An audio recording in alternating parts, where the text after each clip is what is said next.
This had been brewing for 16 years. The Glazers have never been popular owners, but their part in the Super League plot meant this was on another level. The police described it as atrocious. 6 officers were injured, 1 suffered facial wounds, another was left with a fractured eye socket. And it forced one of the biggest games in world football to be called off.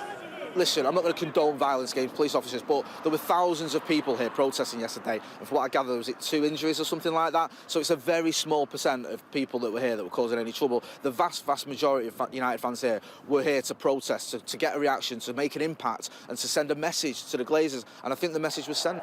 Manchester United have denied that fans have been let into the ground and said some smashed their way in. Now, within 24 hours, the football authorities have acted.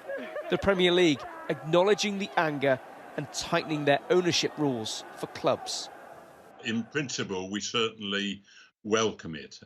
And I think the other extraordinary thing about the Premier League statement is that they're, quote, enlisting the support of government for legislation to protect the football pyramid, which we would certainly support.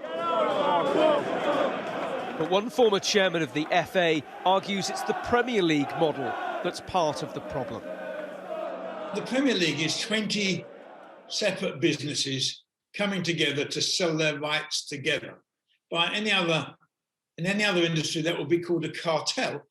Now is the opportunity. Now that the big 6 are on the back foot, now is the opportunity for government to actually do something. While the Glazer issue is specific to Manchester United, there is simmering anger at the other clubs who'd wanted a piece of the Super League. Their rivals at Manchester City are enjoying their own success, but also want change. Both parties, well, all parties need to understand that this is getting ridiculous. They have to act, they have to legislate for the football industry. Football is grappling with a far-reaching question. How do you give the supporters, the lifeblood of every club, a real say in the running of a multi-billion-pound global business? Tom Parmenter, Sky News, Manchester.